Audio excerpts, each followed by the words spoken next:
अक्षय तृतीया के उत्सव की बधाई देने के साथ साथ में मंगलाचरण के साथ अपन आज के सत्संग सत्र का प्रारंभ करेंगे।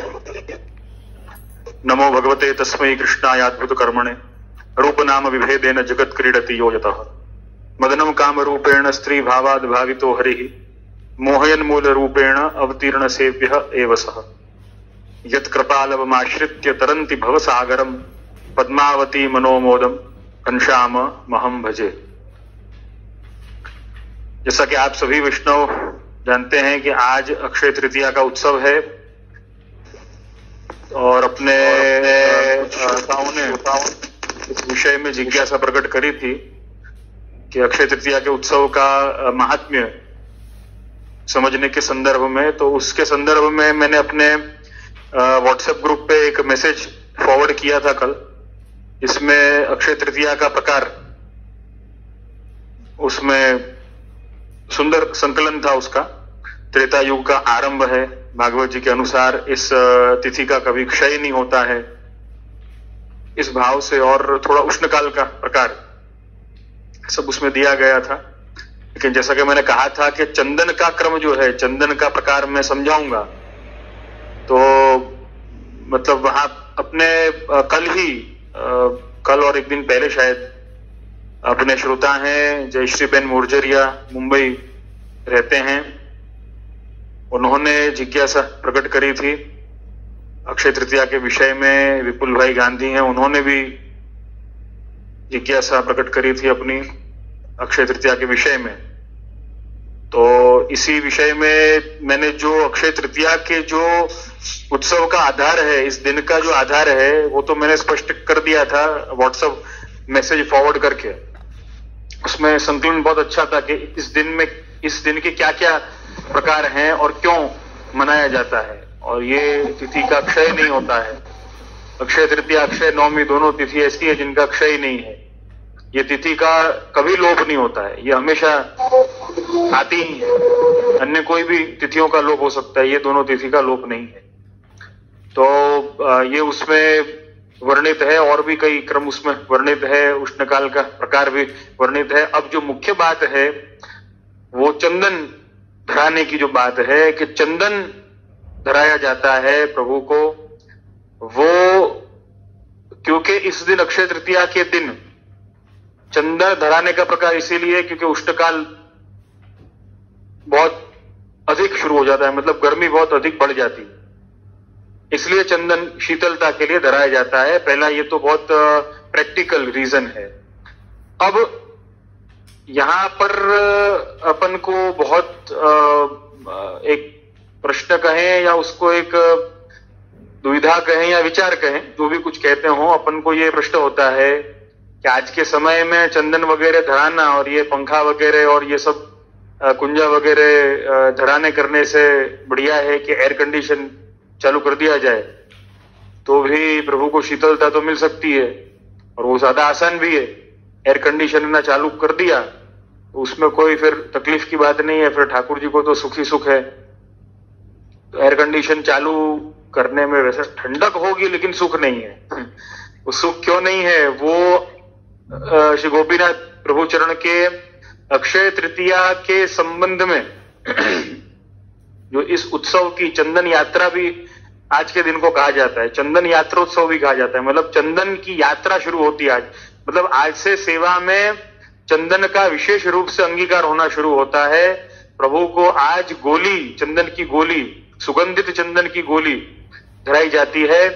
इस विषय में भी दो या तीन प्रश्न थे। कालिंदी गट्टानी का भी था, अपने निरुपमा बेन का भी था, उन्होंने भी प्रश्न किया था कि इसका प्रकार क्या है चंदन धराने का। तो चंदन धराने का प्रकार ये है, पहले तो मैं ये स्पष्ट न कहूंगा, चंदन धराने का प्रकार ये है, चंदन घिसा हुआ चंदन जो होता है उसमें से पानी निचोड़ करके मलमल के वस्त्र में उसको चंदन को पधरा करके, जल निचोड़ करके, और उसमें यद्यपि बहुत सूख जाए तो हल्का गुलाब जल मिलाया जाता है। उसमें केसर, कस्तूरी, बरास और विविध प्रकार के अत्तर जो उष्णकाल के हो, माने गुलाब, वगैरह एकाध हो तो एकाध, जो अपनी अनुकूलता हो सुगंधि उसमें बदलाई जाती है, ये प्रकार है उसका। और उसकी गोली बनाई जाती है, और वो गोली जो है, पहली गोली वो ठाकुर जी के हृदय में धराई जाती है। आज का श्रृंगार इस प्रकार से होता है कि हृदय का गोली धराने वाला हिस्सा जो है, जहां पर गोली धराई जाती है, वो हिस्सा थोड़ा खुला रखा जाता है, इस प्रकार से श्रृंगार धराया जाता है, और वहां पर वो गोली धराई जाती है राजभोग सरने के पश्चात। दूसरी गोली जो है वो प्रभु के दक्षिण हस्त में, मतलब राइट श्रीहस्त में धराई जाती है। तीसरी गोली जो है वो प्रभु के वाम श्रीहस्त में, मतलब लेफ्ट हैंड में धराई जाती है, ऊपर यहां पर धराई जाती है, यहां पर कभी न धराएं, यहां पर धराई जाती है, ऐसा क्रम है। तो 3 गोली तो ये हो गई, 2 गोली चरण में धराई जाती। 2 गोली चरण में, पहली मतलब जो चौथी गोली जो है वो प्रभु के दक्षिण माने राइट चरण में, 5वीं जो है वो प्रभु के वाम चरण माने लेफ्ट चरण में धराई जाती है। इस क्रम से प्रकार है सारा। ऐसे ही अगर युगल स्वरूप की सेवा हो तो पहले ठाकुर जी को, फिर स्वामी जी को धराई जाती है, और स्वरूप हो, गिरिराज जी वगैरह विराजते हों किसी के यहाँ पर, तो 2-2 गोली धराई जाती है। उनको 5 नहीं आती गोली, गिरिराज जी को 5 नहीं आती, 2 गोली धराई जाती है श्री गिरिराज जी के स्वरूप के ऊपर, वहां पर 2 गोली धराई जाती है, और वो संध्या आरती तक उसको प्रभु के सुखार्थ धराकर रखते हैं। और संध्या आरती के पश्चात जैसे श्रृंगार बड़े होते हैं, उसी के संग में चंदन की गोलियां भी बड़ी कर ली जाती, फिर पंखा है वगैरह, ये सारे प्रकार हैं उसके। वो तो उसमें वर्णित है ही सब, जो मैंने मैसेज फॉरवर्ड किया था उसमें। तो प्रकार लगभग वही है, घर घर के क्रम से थोड़ा बहुत अंतर आता रहता है, तो लेकिन मुख्य प्रकार वही है। तो ये चंदन धराने का ये क्रम है। अब दूसरा जो है वो, अब मैंने जैसे कि ये आपको समझाना चाहा कि भाई एयर कंडीशन से सुख नहीं और चंदन से सुख, ये कैसी बात है। एयर कंडीशन से ठंडक है लेकिन सुख नहीं, चंदन से ठंडक है भी है, दोनों है, वो कैसे। तो यहां पर गोपीनाथ जी, श्री महाप्रभु जी के ज्येष्ठात्मज गोपीनाथ जी के द्वारा रचित सेवा भावना के सब श्लोक हैं, उत्सव भावना के सब श्लोक हैं, उसी के अंतर्गत बड़ा ही सुंदर वर्णन किया है इस चंदन यात्रा का, चंदन यात्रोत्सव का श्री गोपीनाथ प्रभु चरण ने। तो श्लोक इस प्रकार का है, मैं श्लोक पढ़ूंगा आप सबको, जैसे कि मेरा आग्रह रहता है आप सब भी वल्लभ वाणी श्री गोपीनाथ प्रभु चरण की वाणी का अनुमोदन करिए, हृदय में धारण करिए। यद्यपि आज नहीं कुछ शब्दों में कठिनाई हो, कोई बात नहीं, लेकिन वो आपके वचनों का श्रवण भी अगर करेंगे तो भी दिव्यता प्राप्त होगी अपने कर्ण को, अपने तन मन को। तो यहां पर आज्ञा करते हैं, कुछ कुमकुम गंधाढ़ अंगरागम अति प्रियम श्री कृष्ण ताप शांत्यर्थम अंगीकुरु मदर्पितम। यहां पे कहते हैं चंदन से शीतलता कैसी, चंदन से शीतलता क्यों। तो पहले कहा कुछ कुमकुम गंधाढ़ अंगरागम अति प्रियम, बड़ा ही रसात्मक श्लोक है, रसात्मक भाव है। इसका संदर्भ मैं सिर्फ इसी बात से समझाना चाहूंगा कि श्रीमद् भागवत दशम स्कंद में फल प्रकरण रासपंचाध्यायी के अंतर्गत गोपी गीत के पश्चात जब प्रभु पधारते हैं, तासाम आविर्भूत छौरी स्मयमान मुखाम्बुजः पीतांबरधर स्रग्वी साक्षान मन्मथ मन्मथ। तो जब प्रभु साक्षात पधारते हैं, साक्षात मन्मथ मोहन के स्वरूप से पधारते हैं जब, तो गोपियां जो होती हैं वो बड़े विस्मय को प्राप्त होती हैं। गोपियों को बड़ा विस्मय होता है कि प्रभु ने कैसी कृपा करी, कैसे ताप शांत किया हमारा, बड़ा ही आनंद होता है। अब पहला कार्य क्या है? अगर कोई आता है, किसी का आगमन होता है, तो पहला कर्तव्य अपना क्या है कि उसको बैठने के लिए या विराजमान करने के लिए अपन आसन दें। तो आसन जो है वो कैसे दिया? गोपीजनों के पास में वहां पर कोई आसन नहीं था, कुछ नहीं था, लेकिन प्रभु पधारे का अतिरेक है। उस आनंद के अतिरेक में गोपीजनों ने क्या किया? गोपीजनों ने अपनी ओढ़नियां जो थी, जो ओढ़ी हुई थी, जो उनके कुमकुम, चंदन आदि, पहले ये सब कॉस्मेटिक का जमाना नहीं था, टैटू वगैरह का युग नहीं था, तो श्रृंगार के लिए चंदन केसर से अपने श्रीअंगों पर चित्रकारी करी जाती थी। स्त्रीजन अपने श्रीअंग पर चित्रकारी करती, चंदन, केसर, कुमकुम इत्यादि से। तो कहते हैं वो ओढ़नी में, गोपीजनों की वो ओढ़नी में वो चंदन, केसर इत्यादि लगी हुई थी, और वो ओढ़नी को प्रभु के आसन के लिए, प्रभु के आसन के हेतु से बिछा दिया।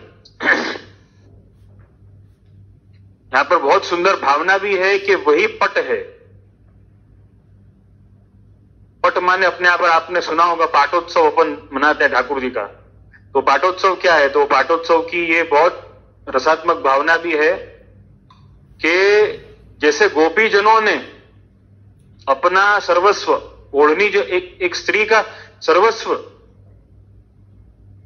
सब कुछ जो है वो उसकी ओढ़नी है, तो ऐसे ही जब अपन अपने प्रभु को अपने घर में पधराते हैं, उनका पाटोत्सव मनाते हैं, तो अपन को भी अपना सर्वस्व देना है। क्यों? क्योंकि गोपीजनों का भाव तो हमारे में भी निहित है। बिना गोपीजनों के भाव तो हम भी सेवा नहीं कर सकते। पुष्टि भक्ति की सेवा, पुष्टि भाव की सेवा बिना गोपीजनों की कृपा के, बिना गोपीजनों के भाव के तो हो ही नहीं सकती। तो पाटोत्सव का भी ये भाव है, पट महोत्सव, पाटोत्सव। ऐसे भी कहा जाता है कि अपना सर्वस्व प्रभु के लिए बिछा करके प्रभु को उस पर आसीन किया जाए, वो पाटोत्सव है। पाटोत्सव ऐसा नहीं कि पधरा दिए खाली ठाकुर जी को। पाटोत्सव का अर्थ ये है, जैसे गोपीजनों ने अपने ओढ़नियों को, अपने उत्तरीय को प्रभु के विराजमान होने के लिए आसन रूप से बिछाया, अपना सर्वस्व प्रभु को समर्पित किया। उसी भाव से अपने आप पाटोत्सव होता है। पाटोत्सव तो वो है, सच्चा पाटोत्सव तो वो है जब भक्त जो है वो अपना सर्वस्व प्रभु के लिए बिछा देता है, प्रभु को समर्पित कर देता है, और उस पर, उस आसन पर, उस हृदय रूपी आसन पर, उस भक्ति रूपी आसन पर, उस प्रेम रूपी आसन पर, उस सर्वात्म भाव रूपी आसन पर, सर्वस्व रूपी आसन पर प्रभु जब विराजमान होते हैं तो वो पाटोत्सव है। तो यहां पर कहा कि जैसे गोपीजनों ने प्रभु के लिए रास पंचाध्यायी के अंतर्गत गोपी गीत के पश्चात जब प्रभु पधारे हैं और ऐसा सर्वस्व बिछा दिया, ऐसे ही अपन को अपने प्रभु के लिए, एक पुष्टि भक्त को तो प्रभु के लिए अपना सर्वस्व बिछा देना चाहिए। और वो कितनी सुंदर बात श्री गोपीनाथ जी आज्ञा करते हैं कि देखो, प्रभु को यद्यपि अगर कुछ प्रिय तो वो आसन प्रिय है, बाकी तुम मखमल के या कोई विशेष कोई वस्त्र आदि के आसन लाओ, रेशम के लाओ, जो लाना है लाओ, वो प्रिय नहीं है। सबसे बड़ा तो ये है, सबसे अधिक प्रिय अगर कुछ हो तो ये है कि जब भक्त अपना सर्वस्व बिछाए और उस पर प्रभु विराजमान हो, प्रभु को तो वो प्रिय है। तो यहां पर श्री गोपीनाथ प्रभु चरण क्या समझाते हैं?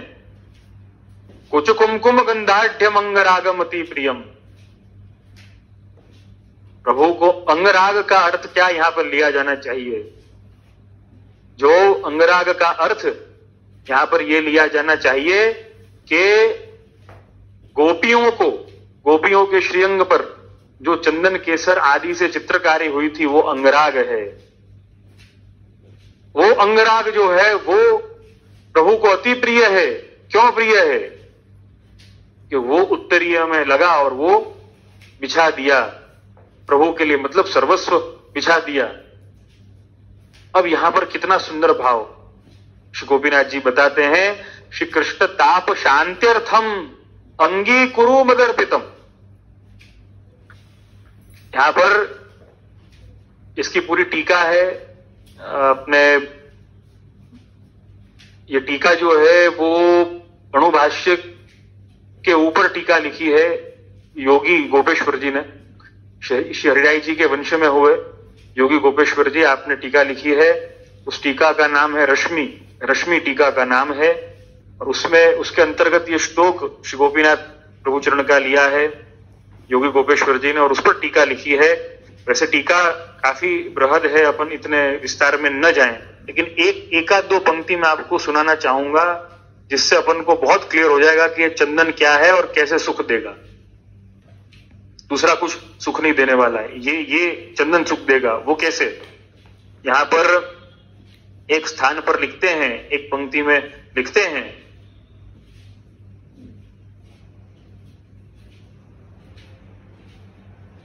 द्वारकायाम मया प्रतिष्ठितम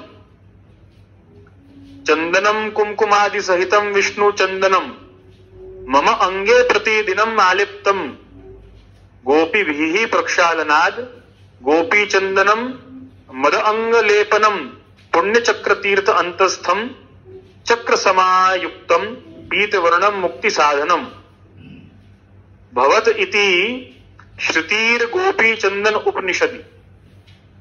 गोपी चंदन उपनिषद पूरा लिखा है, और गोपी चंदन उपनिषद के अंतर्गत ये सारे वर्णन प्राप्त होते हैं। लेकिन ये जो मैंने आपको जो ये सुनाया संस्कृत का जो वाक्य जो है, जो टीका जो है, वो उसका मैं तात्पर्य आपको सिर्फ कुछ शब्दों में बताना चाहूंगा, ताकि मैं सरल से सरल करने का प्रयत्न कर रहा हूं। लेकिन बड़ी दिव्य वाणी है, आप सुनोगे तो आपको आनंद आ जाएगा। यहां पर श्री गोपीनाथ प्रभु चरण जो समझाना चाहते हैं योगी गोपेश्वर जी, उसका अनुमोदन करते हैं बहुत सुंदर रीति से। और यहां पर कहते हैं कि तो गोपी चंदन जो है, कि चंदन कौन सा चंदन है? ये चंदन वो नहीं है जो आपने और हमने घिसा है और ठाकुर जी को है ना धरा दिया, वो नहीं है ये चंदन। ये चंदन कौन सा है? तो कहते हैं ये गोपी चंदन है। गोपी चंदन का भाव क्या? तो कि ये वो चंदन जो गोपियां धारण करती और प्रभु को समर्पित कर देती, वो चंदन है। और उससे क्या होता? उससे क्या होता? उससे विष्णु चंदनम मम अंगे प्रतिदिनम आलिप्तम गोपीभिः प्रक्षालनाद गोपी चंदनम मद अंग लेपनम। अब यहां पर कहते हैं कि प्रभु को अगर कोई चंदन सुख दे सकता है तो वो गोपी चंदन है। तो कि वो गोपी चंदन वो वाला जो प्रभु को समर्पित कर दिया, अंग रागमति प्रियम वाला। और कितनी सुंदर बात है ना, यही है कि देखो प्रभु के दर्शन से, प्रभु की सेवा से गोपियों का ताप शांत होता है, भक्तों का ताप शांत होता है। लेकिन ये चंदन यात्रा, ये उत्सव तो ऐसा है जिसमें गोपियों के अंगराग से, गोपी चंदन से प्रभु का ताप शांत होता है। सबसे बड़ी बात क्या है? यहां पे भगवान को भक्त की आवश्यकता है, वही पुष्टि है। कृष्ण अधीनातु मर्यादा स्व अधीना पुष्टि रुच्यते। जब भगवान के अधीन होकर लीला हो तो मर्यादा कही श्री महाप्रभु जी ने, और जब भक्त के अधीन होकर लीला हो तो वो पुष्टि कही। तो यहां पर कितनी सुंदर बात बताते हैं। यद्यपि इसकी व्याख्या बड़ी बृहद है, बहुत ही गूढ़ है, लेकिन मुझे जो समझाना था वो यही है। और यहां पर कितनी अच्छी बात है ना, कहते हैं चक्र तीर्थ अंतस्थम चक्र समायुक्तम। ऐसा कहते हैं कि द्वारका के पास गोपी तालाब करके है, जहां पे महाप्रभु जी की बैठक है। कहते हैं कि वहां पर वो जो गोपी तालाब जो है उसमें से चंदन प्राप्त होता है। उसमें कैसा वो चंदन कैसा आभास देता है? तो कहते हैं कि वो चक्र चक्र सा चंदन लगता है ऐसे गोल गोल चक्र चक्र से बने हुए होते हैं, ऐसा वो गोपी चंदन वहां से प्राप्त होता है। वो चक्र तीर्थ ही उसको नाम दे दिया है यहां पर। तो उस चक्र तीर्थ से जो गोपी चंदन प्राप्त होता है, माने के गोपियों के श्रीअंग का प्रसादी चंदन वो अंगराग है और वो ठाकुर जी का ताप शांत करने वाला है। ठाकुर जी की प्रसादी वस्तुओं से तो अपना ताप शांत होता है, भक्तों का ताप शांत होता है, लेकिन यहां पर कैसी लीला करते हैं ठाकुर जी। देखो सूरदास जी इसे कहते हैं ना, उधो ऐसो भक्त मोहे भावे, सब तज आस निरंतर मेरी, जन्म कर्म गति गावे। उधो ऐसो भक्त मोहे भावे, तो ऐसा भक्त प्रिय है, प्रभु को तो ऐसा भक्त चाहिए।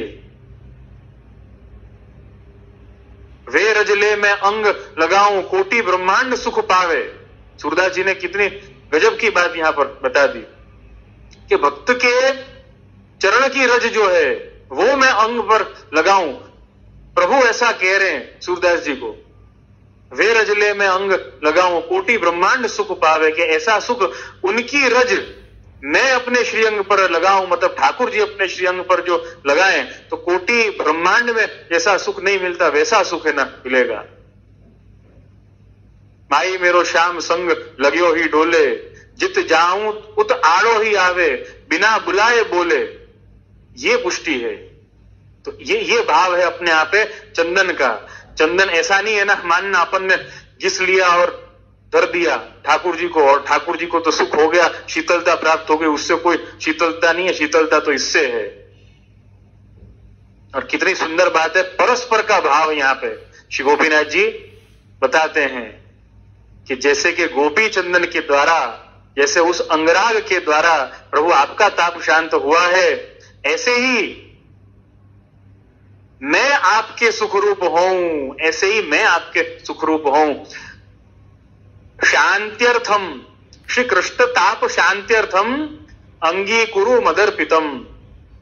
मेरे द्वारा अर्पित ये जो चंदन जो है ये आप अंगीकार करें। और कैसे? कृष्ण ताप शांत्यार्थम, मेरे श्री कृष्ण का, मेरे श्री प्रभु का, मेरे सर्वस्व का ताप शांत हो, मेरे प्रभु को सुख हो। मेरे प्रभु को अगर सुख होगा तो मेरे तो सारे ताप अपने आप शांत हो जाएंगे। मुझे कैसा ताप, अगर ठाकुर जी को सुख हुआ तो मुझे कैसा ताप। तो इस दिव्य भावना से अपने आप पर चंदन की यात्रा शुरू होती है। इसी दिव्य भावना से रोज प्रभु को दोनों समय में चंदन अंगीकार होता है। श्री कृष्ण ताप शांत्यर्थम अंगीकुरु मदर्पितम, गोपीनाथ प्रभु चरण के वाक्य हैं। इतना सुंदर अपने आप पर भाव है। तो इस भावना से अब आप अगर तुलना करें या कंपैरिजन करें, यद्यपि वो तो कंपैरिजन ही नहीं हो सकती है, लेकिन एक विचार करने की बात है कि इस भावना से, इस दिव्य भावना से, इस गोपी चंदन के भाव से, इस अंगराग के भाव से जब प्रभु चंदन अंगीकार करते हो आज के दिन, तो ऐसा सुख, ऐसी शीतलता क्या कोई एयर कंडीशन दे सकेगा? क्या कोई पंखा दे सकेगा? या कोई कूलर दे सकेगा? या कोई और आधुनिक साधन दे सकेगा? कभी नहीं दे सकेगा। वो तो चंदन ही दे सकता है। उसमें भी अंगराग का भाव जब हो तभी हमारे प्रभु का ताप शांत होगा। आप देखो भक्त की हिम्मत तो है ना, देखो प्रभु का ताप शांत है ना करने की, कर रहा है बात, खुद के ताप का तो कोई ना ठिकाना नहीं है, लेकिन वो प्रभु का ताप शांत करने की बात कर रहा है। क्यों? क्योंकि प्रभु से प्रेम ऐसा है। प्रभु मेरा तो जो है वो ठीक है, लेकिन आपका, बस आपको सुख हो। यहाँ पे ताप शांत करने का अर्थ ये मानना कि आपको सुख हो, बस मैं आपके लिए कैसे सुखरूप हूं, ये पुष्टि मार्ग है, ये पुष्टि भाव है। तो कोई एयर कंडीशन प्रभु को सुख नहीं दे सकता जो ये चंदन सुख दे सकता है। कभी भी इस श्लोक का अनुसंधान कर लेना। श्लोक याद न रहे तो कोई बात, लेकिन बात याद है ना रखना, बात का तात्पर्य याद रखना कि ये चंदन तो इतना दिव्य है, और वो प्रसादी चंदन जो है जिससे प्रभु का ताप शांत हुआ हो, प्रभु को सुख हुआ हो, वो फिर अपन प्रसादी के तौर पे अपन उसको धारण करते हैं या अपन अपने सन्मुख में रखते हैं। ऐसा आनंद आता है। मैं तो हमेशा अपने निजी सेवकों को ये बात है ना समझाता हूं, प्रभु की प्रसादी वस्तुओं से अपने घर की सजावट करो। अपनी मेज पर, अपने ड्राइंग रूम, लिविंग रूम के ना टेबल पर अलग अलग फ्लावर वाज और ये वाज और वो वाज और सब है ना पड़े हुए होते हैं। इससे अच्छा एक सुंदर छाप सिद्ध करो मखमल की, सुंदर अपने रेशमी, जैसे जैसे आपको अनुकूल हो वैसे कोई एक पात्र, कोई एक छाप, कोई एक सुंदर वस्तु आप सिद्ध करो। उसमें प्रसादी चंदन विराजे, प्रसादी माला उसमें विराजे, प्रसादी बीड़ा उसमें ना विराजे। हमेशा अनुसंधान रहेगा, भगवत सन्निधान बना रहेगा। वहां पे अपन को याद है ना आएगा कि नहीं हम तो भक्त हैं। अंगरागमति प्रियम, प्रभु को कितना प्रिय है। तो ऐसे जो प्रभु को जितना प्रिय हो, प्रभु को अगर इतना प्रिय है तो वो अपन अपने सन्मुख, अपन उसके रहेंगे, वो अपन अपने सामने रखेंगे, अपने रूम में रखेंगे, तो अनुसंधान बना रहेगा। भगवत शरणागति का, भगवत सन्निधान का, भगवत समर्पण का अनुसंधान बना रहेगा। ये भावना से यहाँ पर चंदन यात्रा आज से प्रारंभ होती है और इसी भावना से दिन प्रतिदिन ऐसा क्रम बढ़ता जाता है। जैसे जैसे उष्णता माने गर्मी बढ़ती है दिन प्रतिदिन, ऐसे ही प्रभु के लिए विविध प्रकार के जो चंदन के प्रकार हैं और सब सारे प्रकार उष्णकालीन जो प्रकार हैं, सेवा प्रकार, वो सब बढ़ते चले जाते हैं। तो यहां पर इतना सुंदर भाव है जो कोई एयर कंडीशन या कोई पंखा या कोई कूलर नहीं दे सकता है। यद्यपि मैं उसका विरोधी नहीं हूं। हमारे एक बहुत अच्छे वैष्णव थे, उन्होंने कई वर्ष पहले मुझसे ये प्रश्न किया था कि जे आपके कमरे में एयर कंडीशन लगा हुआ है लेकिन ठाकुर जी के कमरे में एयर कंडीशन नहीं है लगा हुआ, तो क्या बात है? आप इतने सुख से है ना विराजते हो, ठाकुर जी है ना सुख से नहीं विराजते, क्या बात है? मैंने उनको यही जवाब दिया था। मैंने कि मेरे भाई ऐसा है कि प्रभु की मुझ पर कृपा है तो प्रभु की सेवा करने के लिए तो मैं हाजिर हूं। श्रीकृष्ण ताप शांत्यर्थम अंगीकुरु मदर्भितम के भाव से, मेरे भाव से नहीं, गोपीनाथ प्रभु चरण की आज्ञा से। अपने भाव से अपन करने जाएंगे तो वो तो मद हो जाएगा, ये भाव से करेंगे तो दम होगा, मद का उल्टा दम। तो उन्होंने यही प्रश्न किया कि ये ऐसा नहीं होना चाहिए कि प्रभु के कमरे में भी, मतलब निज मंदिर में भी एयर कंडीशन होना चाहिए तो प्रभु को सुख होगा। मैंने कहा कि भाई निश्चित सुख होगा, मना नहीं है, ठंडक होगी, लेकिन सुख तो इसी से होगा। और अपन विचार करके देखें, प्रभु को उष्णकालीन जितने प्रकार हैं, जैसे कि चंदन धराना, पंखा, कुंजा, गुलाब जल का छिड़काव, फिर निज मंदिर में जल का छिड़काव, यमुना जी के थाल, अच्छा उष्णकालीन सारे प्रकार जैसे कि आड़बंद उपरना धरना, परदनी, धोती, पिछोड़ा, हल्के श्रृंगार होना, मोती के आभरण आना, फूल माला की जोड़, कली की जोड़ शयन में धराना, अपने आप जेठ मास से प्रारंभ होती है, 45 दिन प्रभु कली की जोड़ शयन में धराते हैं। तो ये सारे प्रकार अगर होते हों और उसमें एयर कंडीशन चालू हो तो बहुत विचित्रता हो सकती है, ऐसा मेरा मानना है। किसी को ऐसा लगता हो कि नहीं भी ये होना चाहिए तो ये उसका अपना विवेक है या ये प्रभु की कोई प्रेरणा उसको होगी, मैं ऐसा मानूंगा। लेकिन ये मैं अपने स्वतंत्र विचार यहां पर प्रकट कर रहा हूं।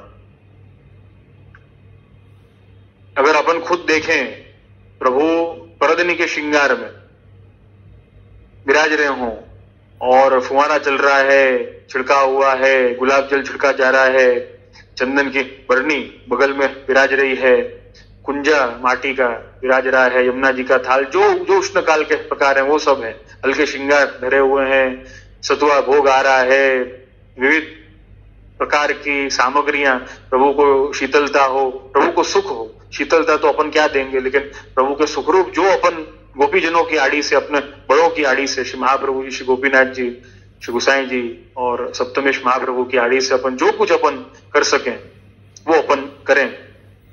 अब ये सारे प्रकार होते हो और उसमें एसी भी आप है ना चला दो, तो मैं तो ऐसा मानता हूं कि तो फिर एक काम है ना करना चाहिए। देखो मेरे स्वतंत्र विचार है, इसको सिद्धांत मत मान लेना, ये मेरा स्वतंत्र विचार बता रहा हूं।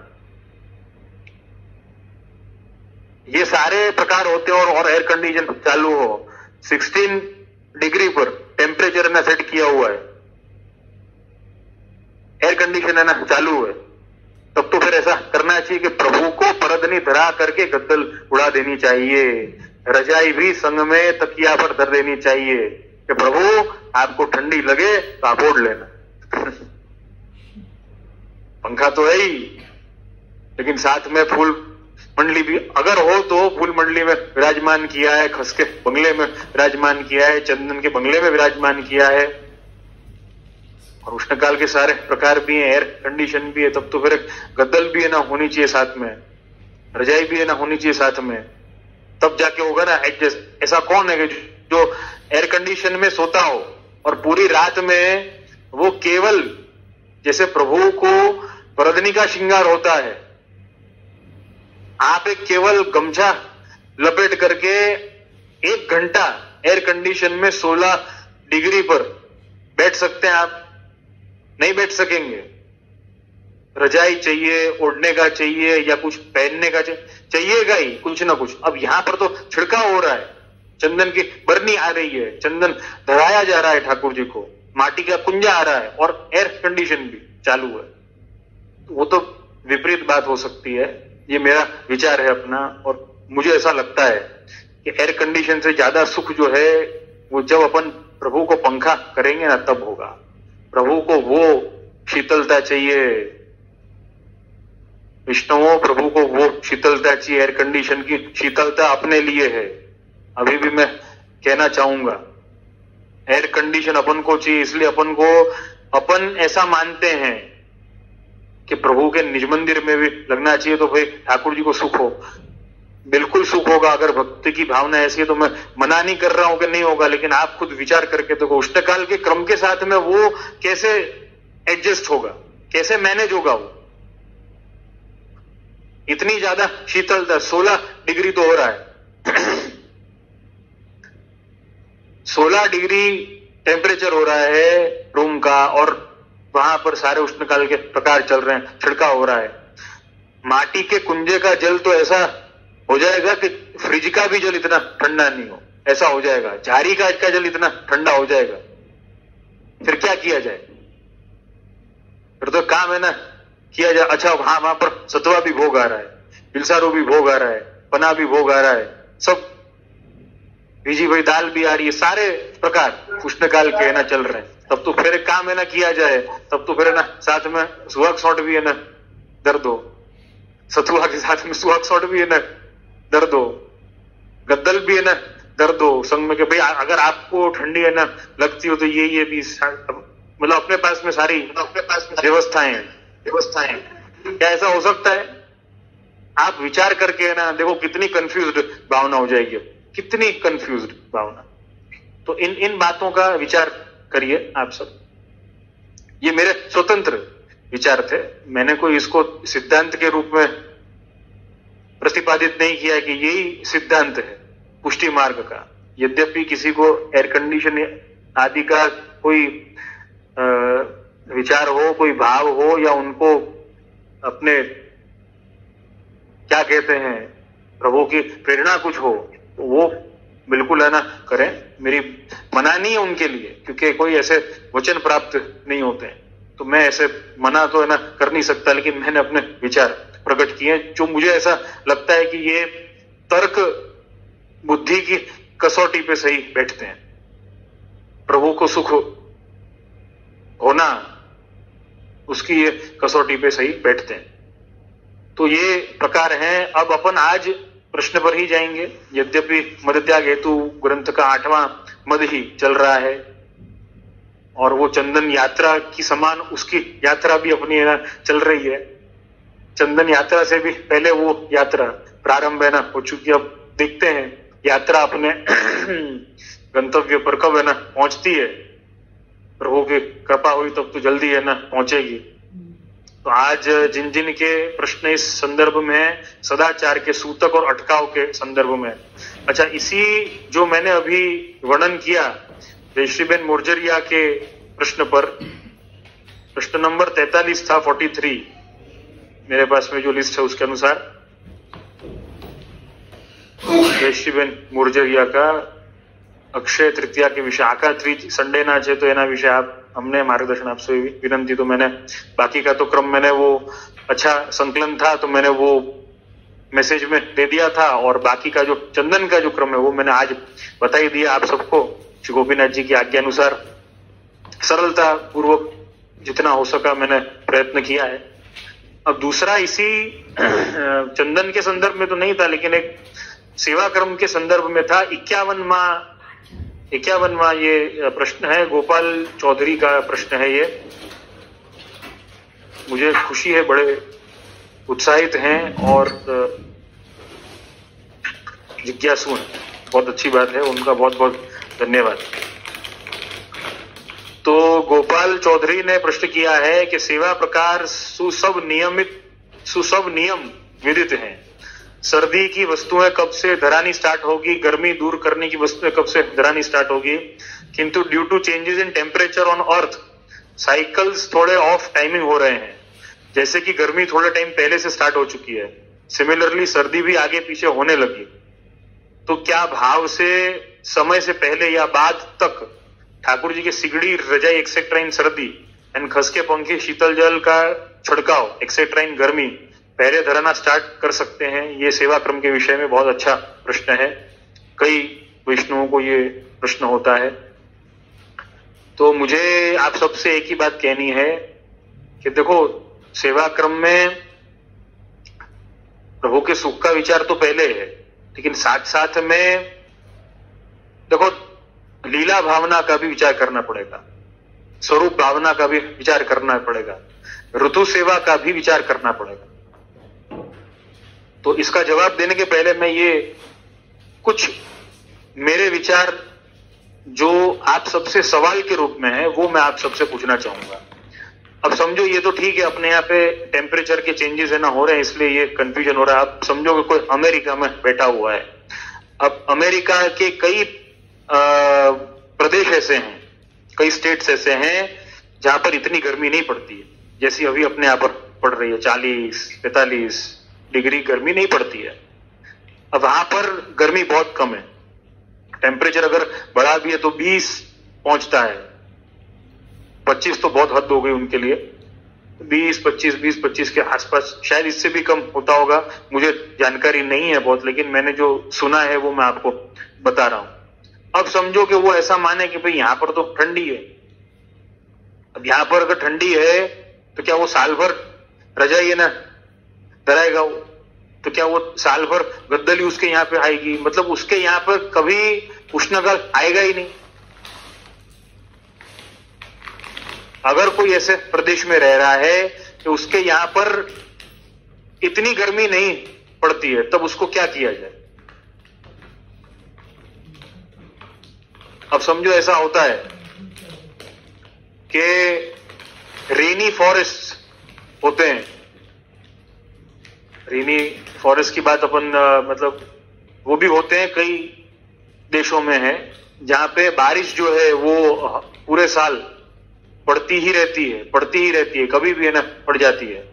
ऐसे ही अपने यहाँ पे असम आदि के एरिया हैं, वो चेरापूंजी नाम की एक ना जगह है असम के ना क्षेत्र में, दुनिया की सबसे हाईएस्ट रिकॉर्ड रेनफॉल उधर है ना होती है, हर दिन किसी भी क्षण बारिश है ना शुरू हो जाती है। अब तो क्या, अब समझो अगर कोई वैष्णव चेरापूंजी में रह रहा है तो क्या उसको बारिश के ना करो साल भर अपने हिंडोला ये ना झुलाएगा ठाकुर जी को वो, कि नहीं भाई यहाँ पर तो बारिश है तो भाई सावन दूल्हे आयो सखीरी, सावन दूल्हे आयो, उसके यहाँ पर सावन ही है ना चल रहा है साल भर तक, न उसके ठाकुर जी पल्ला में ना झूलते हैं, न उसके ठाकुर जी अन्नकूट तक पहुंचे हैं, होली खेल तो बहुत दूर है, और उष्णकाल का तो कोई सवाल ही नहीं है। तब क्या किया जाएगा? मतलब क्या है, ऋतु सेवा का आनंद वो ले नहीं सकेगा, ऋतु सेवा का आनंद अगर नहीं ले सकेगा तो लीला भावना जो है वो मैच नहीं होगी, तो गड़बड़ हो जाएगी। तब उसको क्या करना होगा? जो मेरा विचार, ये भी मेरा स्वतंत्र विचार है, सिद्धांत नहीं है, लेकिन मैं अपने स्वविवेक से इसको समझाने का प्रयत्न कर रहा हूं। यद्यपि आप अगर इसको उपदेश या आज्ञा रूप आप अगर मानते हो तो आप उसके लिए स्वतंत्र हैं, मेरा ऐसा कोई आग्रह नहीं है, मेरा सुझाव है। तो जैसे कि गोपाल चौधरी ने प्रश्न किया है कि टेम्परेचर में चेंजेस हो रहा है, टेम्परेचर में चेंजेस तो होते ही है ना, रहेंगे। अब टेम्परेचर में चेंजेस की अपन बात करें, अब की बार तो दिवाली के बाद बारिश हुई है, देव दिवाली के दिन बारिश हुई है। अब क्या किया जाए? अब देव दिवाली के दिन, अब समझो एक बात है, अब देव दिवाली के दिन बारिश ना हुई तो क्या मैं जो मंडप की तैयारी करी थी, मतलब ठाकुर जी का विवाह मंडप जो है वो चित्रित किया था, उसको बिल्कुल बड़ा है ना करके अपने हिंडोला है ना रोक दूंगा उधर कि चलो भाई हिंडोला शुरू हो जाओ, अब नहीं तो बारिश आ रही है। अब दूसरे दिन से बारिश बंद हो गई तो क्या अपने हिंडोला हटा दूंगा? क्या किया जाए? निश्चित है ना कैसे किया जाए, मतलब कोई एक सिस्टम तो स्थापित करना पड़ेगा अपन को ना, नहीं तो अपन ऋतु सेवा का आनंद ले नहीं सकेंगे। लीला भावना वहां पर मैच नहीं होगी। लीला भावना माने ठाकुर जी के जो क्रम से हरिराय जी भी जो आज्ञा करते हैं शिक्षा पत्र, पहले शिक्षा पत्र के पहले श्लोक में, लीला सर्वाहा क्रमागता, सब क्रम से सब लीला का अनुसंधान करना और अपना मन जो है वो प्रभु की लीला में रखना कि भाई अभी जन्माष्टमी आएगी, राधाष्टमी आएगी, फिर दान के दिन है, साझी है, नवविलास है, दशहरा है, फिर गोवर्धन लीला, अन्नकूट का समय, शीतकाल का समय वगैरह, ये सारे क्रमवार लीला की भावना करनी, ऐसी आज्ञा करते हैं। अब तब क्या क्या किया जाएगा, कैसे किया जाएगा? तब उसका विचार किस ढंग से किया जाए? कंफ्यूजन हो जाएगा। तो अपन को वो स्थिति में अपन को क्या करना चाहिए? जैसे कि गर्मी है, अब जैसे कि गर्मी है तो कम है गर्मी या ज्यादा है गर्मी, तो अपन को क्या करना चाहिए? अपन उसमें एक विवेक है ना रख सकते हैं। जैसे कि समय से पहले गर्मी पड़नी शुरू हो गई तो अपन सीलिंग फैन अपन चला सकते हैं, ये भी एक एडजस्टमेंट है। जैसे कि अपने यहाँ पे सप्तम घर में श्री मदन मोहन जी को, अपने कांदीवली में श्री मदन मोहन जी को प्रभु को सुख हो। अब बहुत सी बार जैसे कि आप सभी जानते हैं मुंबई में कोई खास ठंड पड़ती नहीं है, पहले पहले बाद में तो फिर भी है ना पड़ जाती है, जनवरी वगैरह में तो फिर भी पड़ जाती है, पहले पहले तो कोई इतनी खास ठंड होती नहीं है। अब ठाकुर जी ने गद्दल है ना धरा दी। अब ठाकुर जी को गद्दल अगर नहीं धराओ तुम तो क्या धराओगे और कब है ना धराओगे तुम? उसको निश्चित है ना कैसे किया जाए? अच्छा, मजे की बात आज ये है कि हर एक व्यक्ति को ठंडी एक समय पे एक जैसी लगे ऐसा भी नहीं, हर एक जन को अलग अलग है ना लगेगी। फिर क्या होगा? परिवार में उस पे ना कलह शुरू हो जाएंगे। वो कहेगा अभी इतनी ठंडी पड़ रही है और ठाकुर जी को गद्दल है ना नहीं धराई, रजाई नहीं धराई, गद्दल धराओ। और वो है ना कहेगा अरे अभी इतनी कहां ठंडी पड़ रही है भाई। जवान जो आदमी होगा उसको इतनी ठंडी है ना लगेगी जल्दी से, सीनियर सिटीजन जो होगा उसको ठंड है ना लगेगी। फिर उसमें पारिवारिक है ना क्लेश शुरू हो जाएंगे। गद्दल धरा, वो कहेगा मत धरा, करना क्या उसमें? तो वहां पर अपने यहां पर श्री मदन मोहन प्रभु के सुख के लिए पूज्य पितृ चरण ने बहुत सुंदर विचार किया था। हम तो उसका थोड़ा थोड़ा पालन है ना करने का प्रयत्न कर रहे हैं। बहुत सुंदर क्रम है ना स्थापित किया था कि गद्दल में, प्रभु की गद्दल और रजाई में रुई का प्रमाण कम रखना, पहला पॉइंट। दूसरा पॉइंट, प्रभु के आत्म सुख में, जो आत्म सुख का वागा, रुई का वागा भीतर धराते हैं प्रभु। पहले आत्म सुख का वागा आता है श्रीअंग पर, फिर जो जिस रंग का वस्त्र हो, साटिन का मतलब पीला हो, हरा हो, जो भी हो, वो वाला वागा आएगा। तो उस वागे के अंदर जो आत्म सुख का वागा आता है उसमें रुई हल्की रखनी, बहुत हल्की रखनी, नाम के लिए रखनी, क्योंकि बंबई में इतनी ठंड पड़ती नहीं। अब गद्दल में रुई कम होती है गादी के आत्म सुख में कम, श्रीअंग के आत्म सुख में कम, वहां पर थोड़ा बैलेंस है ना बना लो। अच्छा, दूसरा पॉइंट, अंगीठी जो है, पूज्य काका जी का ऐसा क्रम था हमारे पितृ चरण का, आप श्री अंगीठी जो है वो नियम से प्रबोधनी के दिन मंडप के समय में अंगीठी पधराई जाती है, तो उस दिन पधराते हैं We're sorry, but some participants may be experiencing temporary audio issues. Our teams are working to resolve this as quickly as possible. Priyank Audible? तो वहां पे पितृ चरण ने ऐसा बहुत सुंदर व्यवस्था है ना उसकी, मतलब करी थी। मैं आपसे वही बात है ना कर रहा था कि रजाई आदि में रुई कम थी और अंगीठी जो है वो पधराते, तो प्रबोधनी के दिन जैसे कि नियम है उस दिन तो अंगीठी पधराई जाती है, तो भाई वहां पर पधराते ताकि लीला भावना जो है वो इंटैक्ट रहे, ऋतु सेवा का प्रकार एक इनिशिएट हो जाए, इनिशिएशन उसका हो जाए, एक शुरुआत उसकी हो जाए। फिर जैसे ठंड है ना पड़ती वैसे अंगीठी पधराते ठाकुर जी को।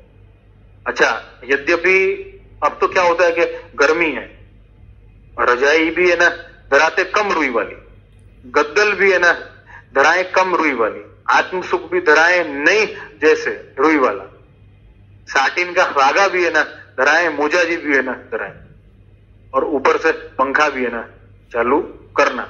ये पितृ चरण का बहुत सुंदर प्रकार था, बहुत सुंदर विवेक था।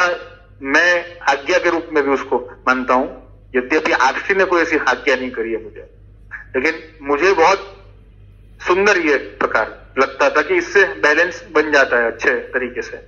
जैसे कि अपने यहाँ पर ऐसा प्रकार है अपने सप्तम घर में कि प्रबोधनी मतलब देव दिवाली के बाद में आचमन जो है प्रभु को, मतलब जब भी आचमन करवाए जाए, मंगल भोग, गोपी वल्लभ, राजभोग, ग्वाल इत्यादि, मतलब जब भी आचमन हो प्रभु को गर्म जल से आचमन होते हैं। झाड़ी जी में तो जो जल आता है वही आता है, जो सादा जल होता है वही आता है, नॉर्मल जो जल होता है वो, लेकिन आचमन गर्म जल से होते हैं। अब गर्म जल के आचमन पितृ चरण की आज्ञा अनुसार गर्म जल से आचमन नहीं करवाना, क्योंकि वहां पर बैलेंस जो है वो थोड़ा डिस्टर्ब हो जाता है, गर्मी और है ना ठंडी का।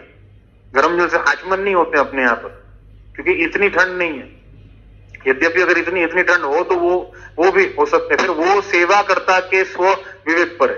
लेकिन एक बार प्रकार तो शुरू हो गया ना, जैसे कि बीड़ा के साथ कटोरी में साल भर जो है वो बरास आती है, राजभोग के बंटा में सुवर्ण की कटोरी आती है और उसमें बरास आती है बीड़ा के साथ। लेकिन देव दिवाली से लेकर डोल के तीसरे भोग तक जाविंत्री आती है, तो जाविंत्री है ना दरनी, जाविंत्री है ना दरनी अपन को निश्चित रूप से, लेकिन जाविंत्री का प्रमाण थोड़ा हल्का रखना, थोड़ा कम है ना रखना, इस प्रकार से कुछ ना कुछ अपन को व्यवस्था कर ले, जिससे प्रभु को सुख हो। किसी सामग्री में विशेष करके कस्तूरी अंबर नहीं करना यूज, अगर हो तो। अब जैसे कि सुहाग सोट का तो क्रम जो है वही है अपने यहाँ पर। मैं अपने घर की बात कर रहा हूं आप सबको। सुहाग सोट का क्रम तो अपने यहाँ पर वही है जो अपने यहाँ पर प्रणालिका में लेख है, वही पूरा प्रमाण है, क्वांटिटी वगैरह सब वही है। प्रभु कृपा है, वो अंगीकार है ना करते हैं ठाकुर जी। तो लेकिन फिर अन्य कोई सामग्री में शीतकाल का क्रम मान करके और उसमें विशेष कस्तूरी अंबर आदि का उपयोग उसमें नहीं करना, ये एक प्रकार अपन रख सकते हैं। ऐसे ही उष्णकाल में है, उष्णकाल में है अपन को ऐसा लगता हो कि भाई गर्मी बहुत शुरू है ना हो चुकी है, तो प्रभु का वागा जो है समय के पहले बंद किया जा सकता है, पंखा चलाया जा सकता है। अच्छा, प्रभु को जैसे कि नियम से सिंहासन पर अपने घर में, सप्तम घर में, श्री घनश्याम जी के घर में अक्षय तृतीया से सिंहासन पर पंखे आते हैं, सिंहासन पर पंखे धराए जाते हैं, 2 इस तरफ और 2 मतलब 4, दोनों तरफ 2-2 धराए जाते हैं। लेकिन अब अगर अपन को ऐसा लगता हो कि गर्मी विशेष पड़नी शुरू हो गई पहले से ही, तो पंखे पहले धराए जा सकते हैं, ये सारा क्रम हो सकता है। अब स्नान का जल जो है वो थोड़ा गर्म थोड़ा कम हो, ऐसे भी हो सकता है। ये सारे क्रम में एडजस्टमेंट हो सकता है, उसमें कोई आपत्ति की बात नहीं है। जैसे कि हम अपने किसी के यहाँ पर ठाड़े स्वरूप हो तो अपने यहाँ पर खुले बंद का वागा जो है वो महाप्रभु जी के उत्सव के एक दिन पहले दशमी तक आता है, तो भाई पिछोड़ा शुरू किया जा सकता है पहले पूर्व में, मतलब राम नवमी के बाद पिछोड़ा शुरू किया जा सकता है। ये सारे एडजस्ट मतलब ये सेवाकर्ता के विवेक पर आधारित है या फिर उसको गुरु आज्ञा लेनी चाहिए। देखो इसके लिए प्रेजेंस ऑफ माइंड इन सेवा, आपका माइंड सेवा के लिए सेवा में तत्पर होना चाहिए, आपका हृदय जो है वो समर्पित होना चाहिए, तब ये सारी बातें याद रहेंगी, नहीं तो याद नहीं रहेगी। जैसे कि हमारे एक प्रिय वैष्णव हैं जयप्रकाश, उन्होंने एक बार ना सवाल किया था कि देखो अभी घुला हुआ सतुआ भोग आता है ठाकुर जी को लेकर भूल जाते हैं, तो क्या करना चाहिए। तो मैंने उनको एक आइडिया दी थी जो हमारे वल्लभ कुल के हर घर में ये फॉलो होता ही है। तो मैंने उनको एक सजेशन दिया कि ऐसा किया जाए, हमारे यहां पर जो होता है वो कि भाई रोज की सामग्री फिक्स है, तो भोग की चौकी लगाई जाती है, राजभोग की चौकी जिस पर भोग धरा जाता है या भोग साजा जाता है, उसमें पातल पधरा करके और चमची है साज दी जाती हैं, जो सामग्री की जो चम्मच होती है वो पहले रख दी जाती है। उस चम्मच में आप एक काम करो, वो चम्मच का जो सेट हो ना आपका 2 या 4 जो आपके यहाँ पे प्रकार हो सामग्री का, वो सेट के साथ में एक चम्मच और एक्स्ट्रा रख दो। मतलब क्या होगा, अगर आप घुला हुआ सतवा भूल गए हो, मतलब ये एग्जाम्पल के तौर पे बता रहा हूं, कोई भी सामग्री की बात है जो नित्य आनी है, अब शुरू हुई है लेकिन अब याद कैसे रहेगा, अनुसंधान कैसे रहेगा, सेवा के लिए वो जागरूकता अनुसंधान के भाई भूल ना जाए, क्या करना चाहिए। तो कि वो चम्मच के सेट के साथ में एक चम्मच पहले ही बढ़ा दो और वो चम्मच का सेट जो है वो पातल पर चौकी साज करके पातल पर धर दो और पातल पर ना धर के और फिर जब भोग साजोगे और प्रभु न करें सामग्री छूट गई भूल गए, तो अपन वो चम्मच एक काय का है ना रह गया वो याद आ जाएगा और तुरंत जो है वो अपन उस सामग्री तैयार कर लेंगे। ये ऐसे प्रकार से अपन को अलर्ट थोड़ा रहना पड़ेगा। तो ये जो गोपाल चौधरी का जो प्रश्न था, उन्होंने पूछा था, मेरा जवाब उसके लिए यही है कि पहले धराना स्टार्ट कर सकते हैं, पहले धराना कुछ वस्तुएं आप स्टार्ट कर सकते हैं, छिड़काव नहीं कर सकते, ऑकवर्ड हो जाएगा, बहुत ज्यादा हो जाएगा। समय से पहले आप चंदन नहीं है ना धरा सकते, वो ऑकवर्ड हो जाएगा, लीला भावना वहां पे खंडित हो जाएगी, लीला भावना जहां पे खंडित होती हो वहां पे नहीं करना। लेकिन जैसे कि पंखा आदि उसमें लीला भावना ज्यादा खंडित नहीं होती है, तो वहां पर वो वाली चीज हो सकती है। तो ये प्रकार है, मैं आपसे यही कहूंगा कि लीला भावना को ध्यान में रखते हुए ये सारे प्रकार किए जा सकते हैं, क्योंकि ऐसा कहीं नहीं हो जाए। और मैं तो एक सही बात को, मुझे जो अनुभव हुआ है, मुझे नहीं मालूम है आप सबको ये अनुभव हुआ होगा कि नहीं हो, लेकिन मैं अपने अनुभव की बात आपसे शेयर कर रहा हूं। आजकल के समय में तो प्रकार ऐसा हो गया है जैसे कि ठंड है, देव प्रबोधनी के दिन लग रहा था, देव दिवाली के दिन लग रहा था, ठंड नहीं है, रजाई क्या धराए, प्रभु ने रजाई धराई, उसके बाद ठंड शुरू हुई। नॉर्मली क्या होता है, ठंड शुरू होती उसके बाद में रजाई धराई जानी चाहिए, लेकिन यहां पर क्या हुआ, प्रभु ने रजाई धराई उसके बाद में ठंड है ना शुरू। ये तो अच्छी बात है भाई, प्रभु के अधीन ऋतुएं भी सब है, ऐसे ही अपन को है ना मानना है ना चाहिए। और क्या भावना है ना कर सकते हैं अपन। मैं आप सबसे यही कहूंगा, अपना स्वविवेक थोड़ा रखें और उसके लिए गुरु वचनों को श्रवण करते रहें, गुरु से इसी प्रकार के परामर्श, इसी प्रकार की जिज्ञासा अपन बोलते हैं ना प्रश्न है, मैं इनको जिज्ञासा मानता हूं कि भाई ये जिज्ञासा है, गुरु से अपनी जिज्ञासा प्रकट नहीं करेंगे तो कहां जाएंगे, अज्ञानता के सागर में डूबने का खतरा है। तो बहुत अच्छी बात है। और आप यही मैं यही है ना कहूंगा कि अगर टेम्परेचर और जो अर्थ की जो साइकिल्स हैं वो सब चेंज है ना हो रही हैं, लेकिन लीला भावना को ओवर रूल नहीं किया जाए, ऋतु सेवा को ओवर रूल नहीं किया जाए, ऐसे प्रकार रखे जा सकते हैं। नहीं तो वही हो जाएगी बात कि भाई उष्णकाल है और एसी चला दिया तो गद्दल भी है ना हैरान पड़ जाएगी अब उनको, तब क्या किया जाएगा। ये विचार करना बहुत आवश्यक है। और हाँ देखो, मुझे याद आया कि जो हमारे वैष्णव ने जो मुझसे कहा था कि जय आपके रूम में एसी है और प्रभु के रूम में नहीं, तो मैंने उनको यही जवाब दिया था कि प्रभु को सुख हो, प्रभु को शीतलता के लिए, प्रभु की सेवा में तत्पर मैं हूं। और मुझे ऐसा लगता है कि उससे प्रभु को मैं सुख दे सकता हूं, मुझे ऐसा लगता है। ऐसा आचार्य जी की कृपा से ऐसा हो सकता है, मुझे ऐसा लगता है।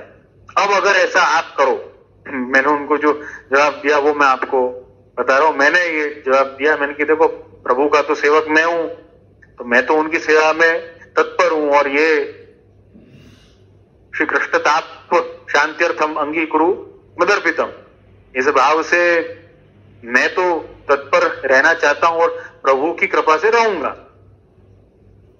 तो इसी की कोई आवश्यकता नहीं है, यद्यपि सारे उष्णकाल के प्रकार चल रहे हैं। अब मैं चंदन नहीं है ना ला सकता या कोई और तकलीफ हो तब तो एक ठीक है बात।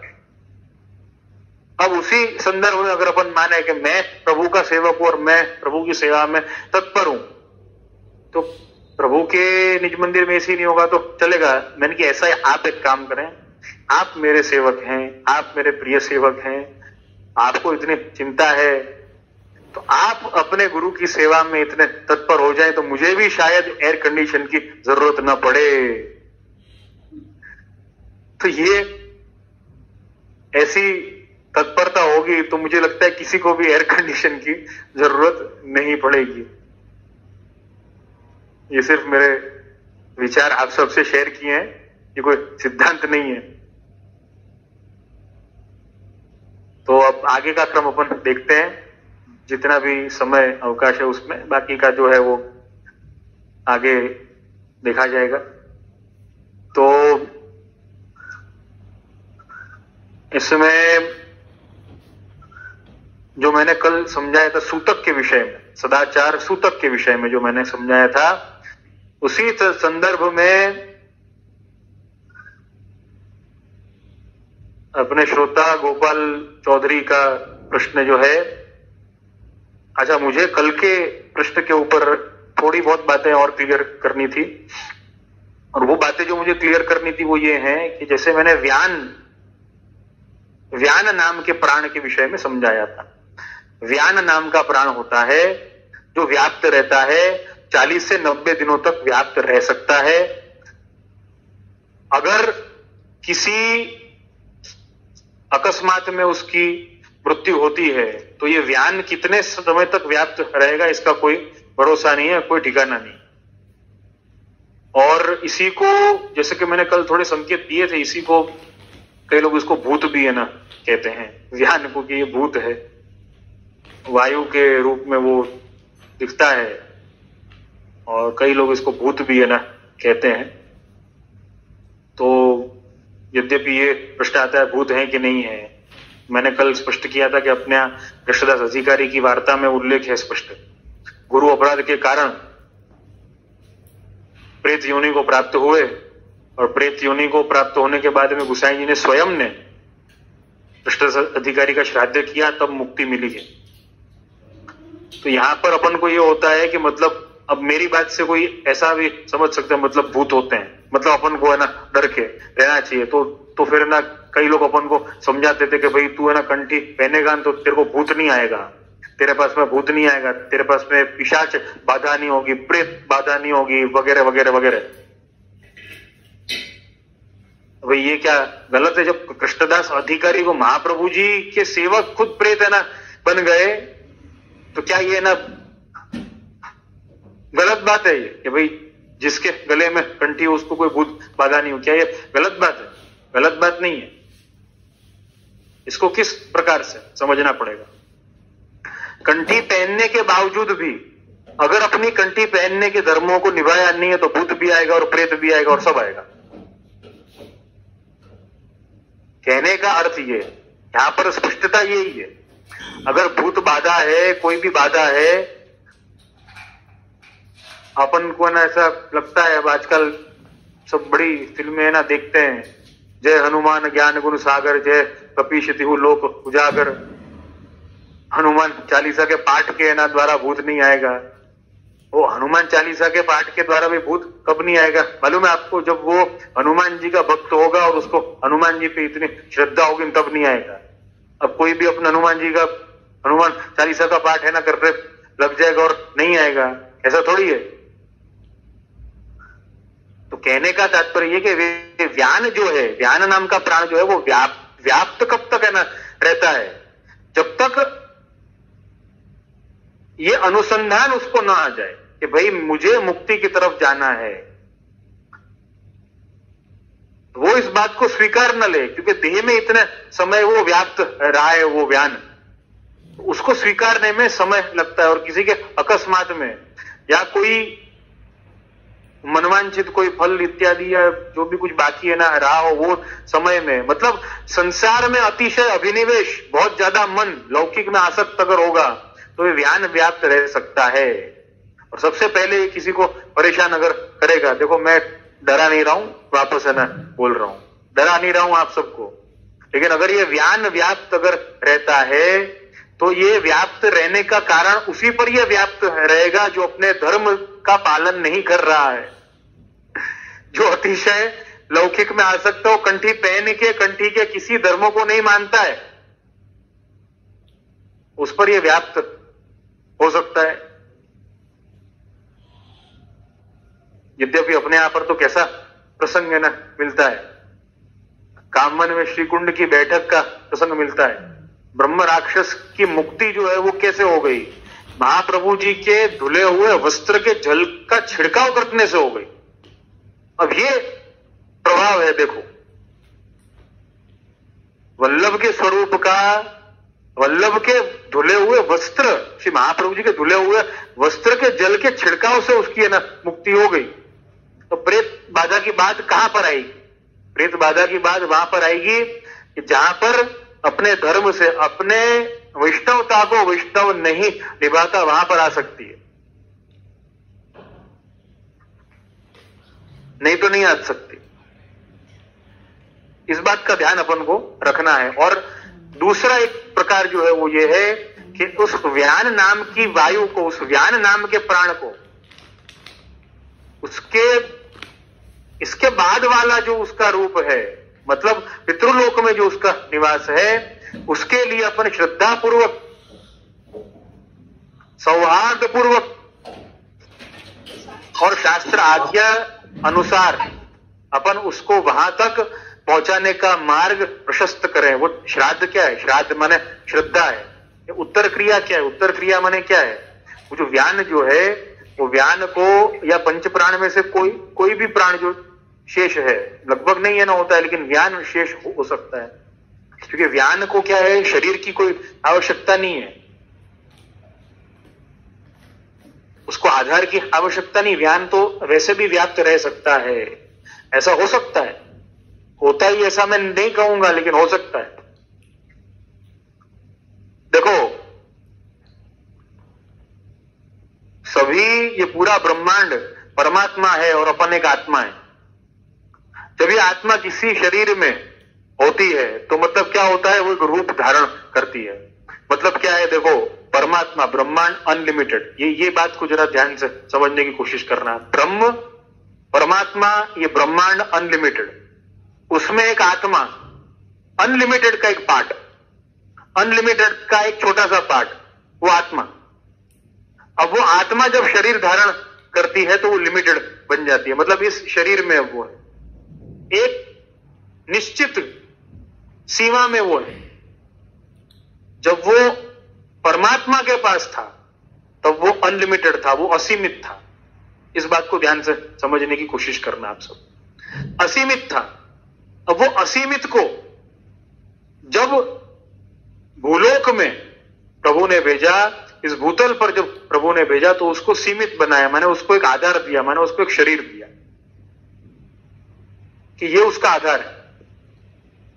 अब ये जो आधार है इसमें वो आत्मा रहती है, व्यान रूप से वो व्याप्त है। अब जब ये देह समाप्त हो जाती है या ये देह छूट गई तो वो व्यान मतलब क्या होता है, वो जो सीमित था वो सीमित से वो सीधा असीमित में पहुंच जाता है। समझे आप? आपने कोई गैस को एक बोतल में बंद न कर लिया, विज्ञान की बात करें, कोई गैस है और उसको एक बोतल में बंद कर लिया और ढक्कन उसका लगा दिया, अब गैस अंदर है।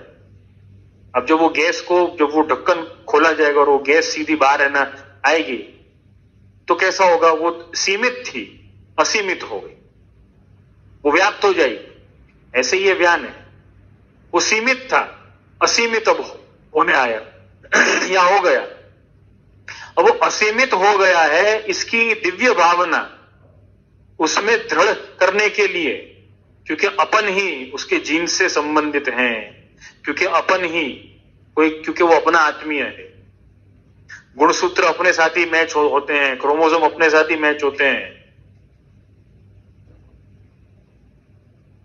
ये सारा प्रकार जो है वो अपने साथ में ही होता है। 7 पीढ़ियों तक गुणसूत्र कम ज्यादा रूप में मैच होते रहते हैं। तो इस परिस्थिति में सूतक पाला जाता है, इसी परिस्थिति में पिंडरू पाला जाता है। उसके बाद में गुणसूत्र धीरे धीरे धीरे धीरे धीरे धीरे कम होते होते होते होते 1 से 7 पीढ़ी तक पूरा सूतक लगता है। ब्राह्मण को 10 तरीका, क्षत्रिय को 12, वैश्य को 15, शूद्र को 30 या 40। वैसे 40 दिन का है लेकिन 30 दिन भी एक विकल्प के रूप में अब देखा जाता है, लेकिन 40 दिन मूल रूप से तो है। तो कहने का तात्पर्य यह कि ये जो प्रकार जो हैं सारे, उस प्रकार के अंतर्गत अपन करते क्या है? अपन उस आत्मा के लिए या अपने वो आत्मीय के लिए अपन श्रद्धा भाव प्रकट करते हैं। अब आप हमारे बड़े होने के साथ में, आत्मीय होने के साथ में आप हमारे पितर भी हैं। अब आप और हमसे भी ऊपर के लोक में आप पधार गए हैं, तो आप हमको आशीर्वाद दें, आप हम पर कृपा करें, आप इस कुल का कुछ कल्याण करें। प्रभु के निकट आप हैं तो आप इस कुल का कल्याण करें। ये पवित्र भावना वापस हुई, पवित्रता की बात आ गई। ये पवित्र भावना अगर होगी तो वो आत्मा भी या वो व्यान भी या उसको आप जो भी कहो, वो सत्य के मार्ग पर वो भी जाएगा। एक बात तो तय है, वो व्यान जो है वो कोई गायब नहीं होने वाला है, समाप्त नहीं होने वाला है। वो आत्मा जो है वो समाप्त नहीं होने वाली है, परमात्मा में लीन हो सकती है, समाप्त नहीं हो सकती है। परमात्मा उसको अपने में समाहित कर लेंगे। जैसे सूर्य की किरणें हैं, सूर्यास्त होने के बाद में सूर्य की किरणें समाप्त नहीं हो रही हैं। सूर्य ने उनको अपने आप में समाहित किया है, अपन को है ना दिख नहीं रही, इसलिए अंधेरा है ना व्याप्त हो गया है। ऐसे ही वो व्यान है, ऐसे ही वो आत्मा है। परमात्मा ने अपने में समाहित किया है, अपने में लीन किया है। अब उसके प्रति अगर अपन को श्रद्धा भाव नहीं होगा, पवित्र भाव नहीं होगा, तो क्या होगा? तो वो व्यान जो है वो दिव्यता को शायद प्राप्त ना हो, या वो भटकता रहे। ऐसी मान्यता अपने कई शास्त्र समझाते हैं, कई शास्त्र इस प्रकार की मान्यता को समझाते हैं। इसीलिए उस काल को सूतक काल कहा गया। वो काल जो है वहां पर चांसेस बहुत ज्यादा है कि व्यान अभी भी व्याप्त हो या वातावरण में अभी भी अशुद्धि हो। देखो उस पर अपन नहीं जाएंगे क्योंकि आजकल बहुत अपन स्मार्ट हो गए हैं। सैनिटाइज है ना करना अपने बाएं हाथ का काम हो गया है, लेकिन व्यान का क्या करोगे? उसका तो कोई सैनिटाइजेशन नहीं होने वाला है, तब क्या किया जाएगा? मैं ऐसा नहीं है ना बोल रहा हूँ कि भूत के डर से सूतक है ना पालो, भूत के डर से अपन सूतक नहीं है ना पालते, अपन तो शास्त्र आज्ञा के ना कारण सूतक पालते हैं। यद्यपि उसका हेतु ये, देखो सीधी सी बात है, इतनी सब बातें मैं आपको सही बात कहूँ कि जो मैंने पढ़ा है या जो मैंने अध्ययन किया इस विषय में, वो आपको समझाने में मुझे बहुत परेशानी हो रही है, क्योंकि बहुत सरल शब्द है ना मिलना, उसको सरलता से ना समझाना इतना आसान नहीं है। अब उसको आप सब जितने भी श्रोता हैं, उसको इस बात को आप सब मेरे शब्दों में याद रखें, या मैं जो समझाना चाहता हूं वैसे ही आप याद रखें, जरूरी नहीं है। इसलिए हमारे प्रिय गोपाल चौधरी से भी कहूंगा और सभी श्रोताओं से कहूंगा, इसीलिए शास्त्र में बहुत सिंपल बात है ना समझा दी कि सूतक को कर्तव्य रूप से मानो। जैसे कि डॉक्टर के पास में जाते हो तो डॉक्टर ना समझाता है कि भाई आप, अपन सिर्फ उसको बोलते हैं कि यहाँ पे दर्द हो रहा है, ये हो रहा है, वो हो रहा है, जो भी अपन को हो रहा हो, डॉक्टर उसको चेक करेगा अपनी रीत से, फिर अपन को क्या कहेगा, ये वाली दवा इतने दिन दे देना है वगैरह, जो उसकी ट्रीटमेंट हो। अब अपन को वो समझाने जाए डॉक्टर, तुमको फलाना चीज हो गई है, यहाँ पे तुमको ये हो गया है, वो हो गया है, डॉक्टरी की भाषा में सब समझाने जाए। एक तो डॉक्टर पूरा प्रिस्क्रिप्शन है ना लिखता है, वो भी अपन को समझ में नहीं है ना आता है, तो डॉक्टर की बात क्या है ना समझ में आएगी अपन को। इससे अच्छा ये है डॉक्टर की बात मान, उससे अच्छा ये है कि डॉक्टर वो है कि नहीं, उसकी योग्यता है कि नहीं, वो है ना देख लो। इसीलिए शास्त्र ने प्रियजनों, वैष्णवों, श्रोताओं में सबसे ये कहूंगा, इसीलिए अपन श्रद्धा भाव से उसको है ना मानते हैं, क्योंकि हर कोई इतनी तात्विक चर्चा को, इतने तात्विक ज्ञान को धारण नहीं कर सकता, डाइजेस्ट नहीं कर सकता, हजम नहीं कर सकता, समझ नहीं सकता। इसलिए बहुत सिंपल है ना कहा कि शास्त्र की आज्ञा है तो माननी। लॉजिक हर चीज के हैं मेरे भाई, हर चीज के है ना कारण। आप सभी जिज्ञासु में बहुत अच्छी बात है, इस कारण को समझें और समझ के याद रखें तो मुझे बहुत खुशी होगी।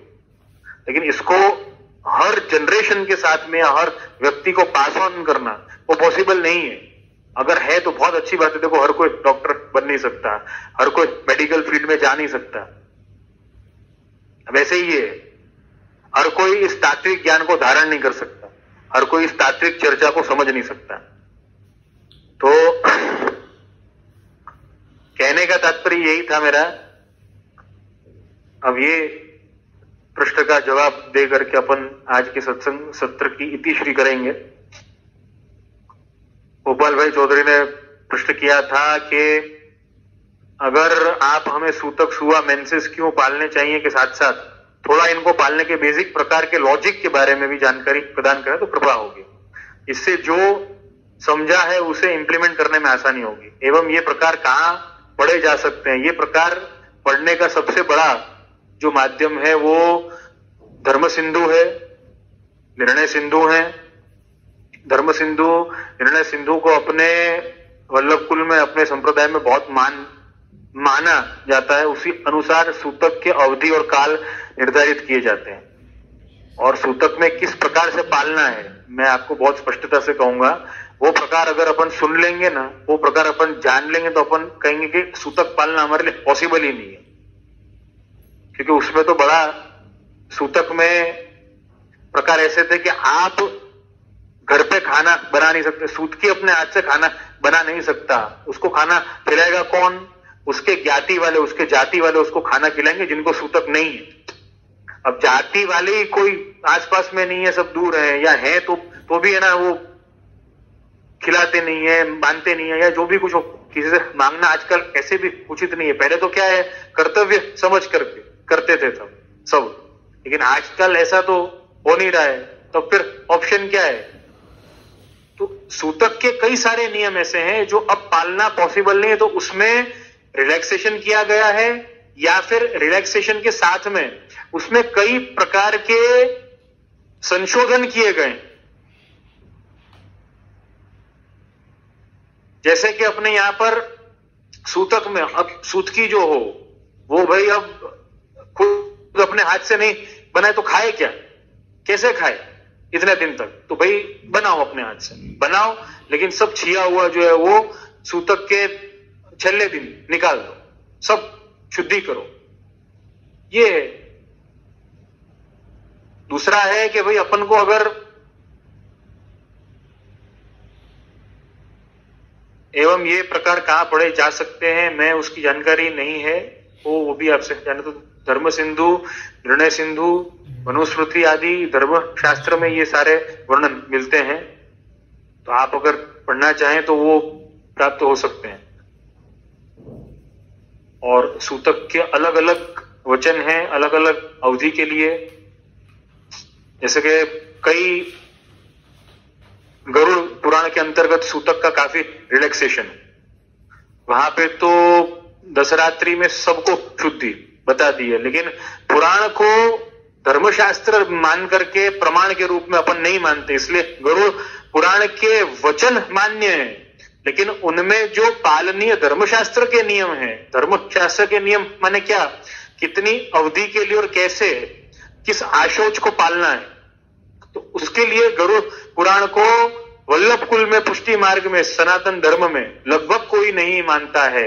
यद्यपि आजकल के पंडित शास्त्री गरुड़ पुराण पढ़ी जाती है सूतक काल में, तो ऐसा बता देते हैं कि देखो इसमें ऐसा लिखा हुआ है, तो तुम क्यों इतना है ना पाल रहे हो। लेकिन वो लिखा हुआ है वो सही बात है, लेकिन लिखा कई बातें है ना लिखी हुई हैं मेरे भाई, शास्त्र में इतनी बातें लिखी हुई हैं, लेकिन वो कब और किस परिप्रेक्ष्य में किसको माननी, उसका विवेक होना बहुत जरूरी है, और इसके लिए गुरु आज्ञा होनी बहुत आवश्यक। तो धर्म सिंधु, निर्णय सिंधु ये मेन है, ये दो सबसे मेन यही पढ़ना होता आपको। जैसा कि अगर मेंसेस में स्त्री को छू लिया जाए तो स्नान करना होता है, किसी को सूतक है उसे छू लिया जाए तो स्नान करना होता है। इसका लॉजिक नहीं समझ आया, इसका लॉजिक है लॉकडाउन, इसका लॉजिक है सोशल डिस्टेंसिंग, संक्रमण।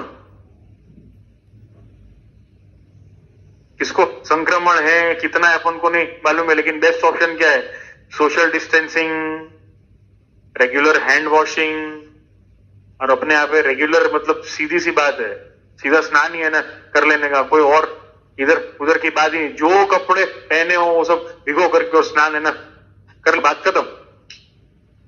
लॉजिक इससे बड़ा आज के समय में तो नहीं हो सकता कुछ, लेकिन लॉजिक अंतोगत्वा यही है कि उसकी अशुद्धि जो है वो केवल शारीरिक नहीं है, उसकी अशुद्धि जो है वो जेनेटिक भी है वहां पर, वो मानसिक भी है वहां पर। लेकिन अगर उसको समझो अपने कुटुंब में अगर कोई हरिशरण हो गया है, अगर कोई एक्सपायर हो गया, हम तो उसको जानते ही नहीं। अरे भाई क्यों नहीं जानते हो, आप दुनिया काम को है ना जानते हो मेरे भाई, आप और मैं बिल गेट्स को है ना जानते हैं, लेकिन मेरे पिता के भाई का बेटा कौन है या मेरे दादा के भाई का पोता कौन है उसको अपन है ना जानते नहीं है। बिल गेट्स को है ना जानते हैं, क्यों? बिल गेट्स को ना जानने की आवश्यकता क्या है?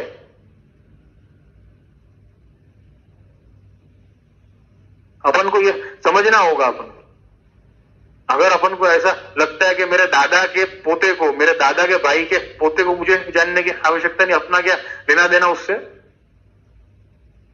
तो बिल गेट्स को ना जानने की क्या आवश्यकता है, अपना क्या लेना देना उससे? क्या अपन को वो देगा, पैसा देगा, पावर देगा, कोई स्थान देगा, क्या देगा अपन को? जानते हैं अपन रोज है ना पढ़ते हैं उसके लिए। तो इसका लॉजिक यही है कि उसके स्पर्श से, मैंने पहले भी कहा था जैसे स्पर्श बहुत बड़ी याद होती है, स्पर्श की बहुत बड़ी स्मृति होती है। आपने किसी को अगर छुआ है, आपके अंदर अनकॉन्शियसली वो स्मृति बैठ गई है। आप कॉन्शियस, जिस दिन आप कॉन्शियस हुए उस दिन आपको वो समझ में आ जाएगा। जिस दिन आप कॉन्शियस हुए उस दिन आपको वो समझ में आ जाएगा। अपन कॉन्शियस नहीं है इसके लिए, जिस दिन कॉन्शियस हुए उस दिन समझ में आ जाएगा। ये जीवन की आपाधापी से जिस दिन मुक्त हुए उस दिन समझ में आ जाएगा ये क्या है।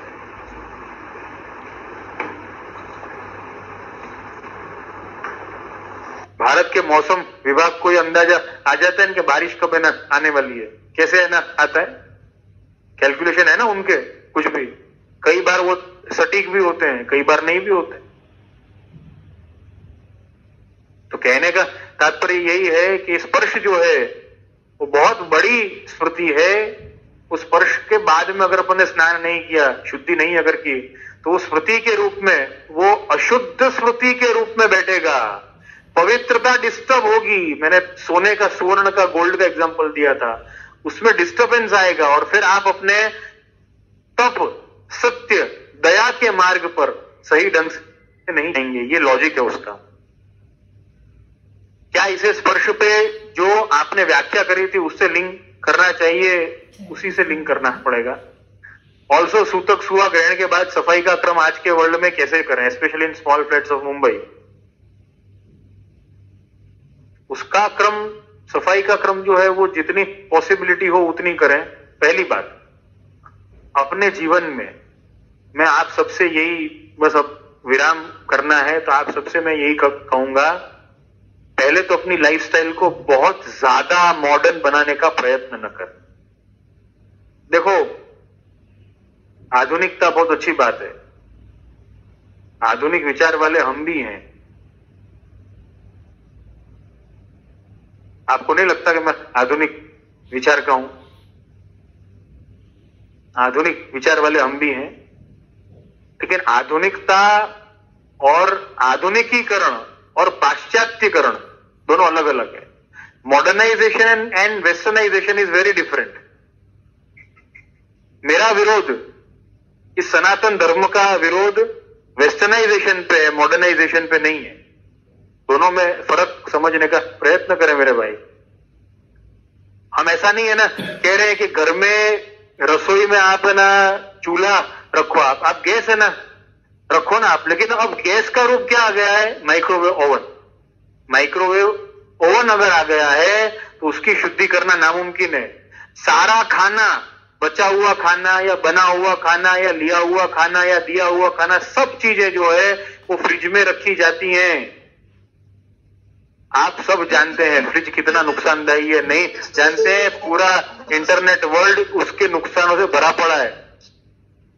सब जानते हैं माइक्रोवेव के कारण, माइक्रोवेव के रेडिएशन के कारण। आप खुद सोचिए ना, 1 मिनट के अंदर कोई वस्तु गरम गरम कैसे है ना बन जाएगी। 4 दिन की पड़ी हुई वस्तु फ्रिज में 1 मिनट के अंदर गर्मा गर्म आपके प्लेट में आ जाएगी। क्या खुराफात उसने की होगी?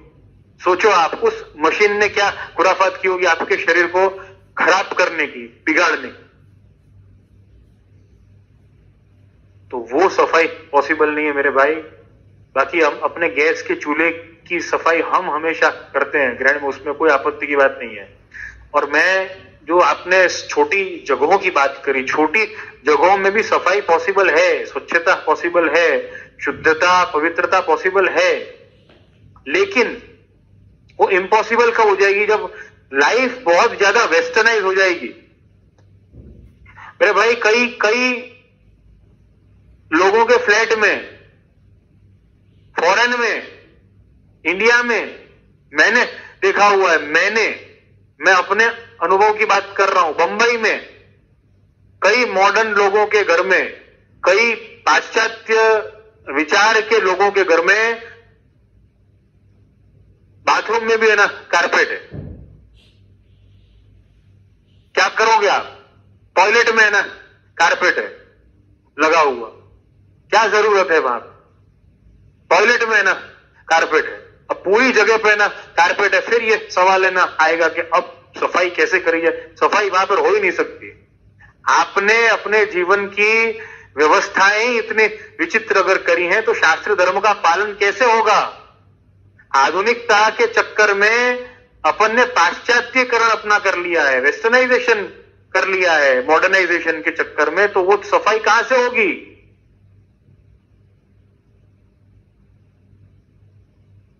अपने बेडरूम का पलंग इतना बड़ा है कि चलने की ना जगह नहीं है, तो अटकाव पालना पॉसिबल कहां से होगा? अटकाव वाली जो स्त्री होगी उसको बैठाने के लिए कोई अलग सोफा रखो, या हमारे यहां पर तो सोफा रखा नहीं जाता है, लेकिन अगर आपके यहां पे अनुकूलता ना हो, सोफा रेक्सिन का रखो जो कोरा हो, या कोई कुर्सी रखो, कोई चेयर रखो, अलग उसकी गादी रखो, नो प्रॉब्लम, हो सकता है, पॉसिबल है, इम्पॉसिबल नहीं है। जिस बाथरूम में वो जा रही है, जो टॉयलेट वो यूज कर रही है, उसमें जल डाल दो। ये पॉसिबल हो सकता है। छोटे छोटे बच्चों को ये ट्रेनिंग दी जा सकती। मैं अपने अनुभव की बात करता हूं। मैं एक पिता हूं, मेरी एक बेटी है, बेटी जी है मुझे भी, मेरी एक डॉटर है। मुझे वो देख करके राजभोग के बाद में जैसे ही मैं बाहर प्रभु के निज मंदिर के चौक के आगे, जब चौक में मैं बैठा होता हूं, मेरे पास आने से पहले वो मुझे पूछती हैं, दादाजी आप अपरस में हो? हमारे यहां पर पिता को दादाजी कहा जाता है। अब दादाजी और बापूजी और काकाजी और सब तो समाप्त ना हो गए, अब तो डेड हो गए, डेड, डीएडी नहीं, डीईएडी हो गए, डेड। अब जब डेड है ना हो चुके हैं, संस्कार ही सारे डेड है ना हो चुके हैं, तो आप उनको कंट्रोल कैसे करोगे? आप खुद है ना घर पे है ना आने के बाद में सीधे कूदते हो आप। You all jump, sorry we all jump, छूने के लिए। बच्चा कहाँ है, बालक का है? अरे बच्चा है, चलता है, बच्चे को भी नहीं चलता है। आप देखो नहीं चलता है ऐसी बात, लेकिन आप संस्कार बचपन से दोगे तो ही आएंगे ना उनमें। धर्म को पालना, इट इज ए सिस्टम। जैसे सोशल डिस्टेंसिंग अब एक सिस्टम के रूप में माना जाएगा और मानना पड़ेगा उसको। लॉकडाउन कितने दिन है ना चलने वाला, सिस्टम के रूप में उसको मानना पड़ेगा। ऐसे ही अपना धर्म निभाना है तो एक सिस्टम बनाना पड़ेगा अपने माइंड में, अपने जीवन में, अपने हैबिटेट में, अपने घर में, अपने फ्लैट में, कितना भी छोटा हो उसका सिस्टम अपन को स्थापित करना पड़ेगा मेरे भाई, नहीं तो नहीं होगा। I can help out definitely, लेकिन थोड़ा आपको करना पड़ेगा तभी होगा।